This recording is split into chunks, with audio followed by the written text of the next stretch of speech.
یہ بھی تو ہو سکتا ہے کہ جو تم نے مانگا ہو اس سے بہتر تمہیں دیا جائے، اور یہ بھی تو ممکن ہے کہ جو تم مانگ رہے ہو اسے ہی بہتر بنا کر تم تک پہنچا دیا جائے۔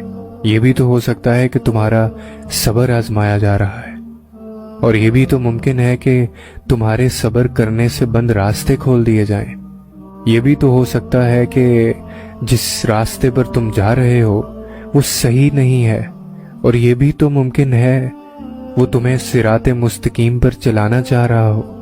یہ بھی تو ہو سکتا ہے کہ جو تم مانگ رہے ہو اگر وہ مل گیا تو تم اللہ سے دعا کا رشتہ جاری نہ رکھو، اور یہ بھی تو ممکن ہے کہ وہ تمہیں خود سے دور کرنا نہ چاہتا ہو۔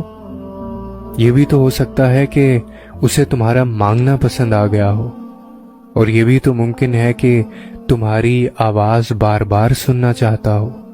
یہ بھی تو ہو سکتا ہے کہ وہ تم سے بہتر لے کر بہترین دینا چاہتا ہے، اور یہ بھی تو ممکن ہے وہ تمہیں معمولی سی آزمائش دے کر بہت بڑے طوفان سے بچا رہا ہے۔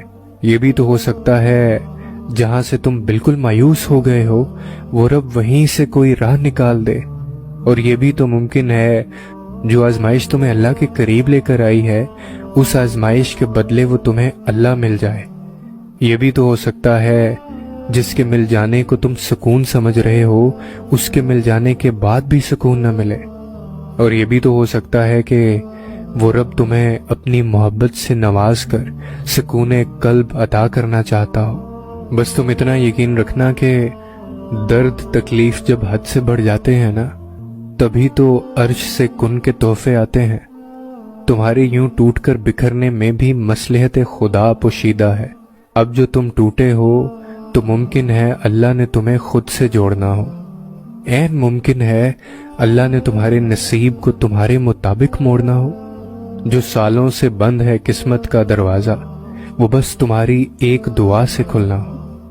یہ بے بسی اور آنکھوں میں نمی تو دلیل ہے تمہاری دعاؤں کی قبولیت کی، اور جب دعائیں قبولیت کے مراحل میں داخل ہوتی ہیں نا تبھی تو معجزے رونما ہوتے ہیں۔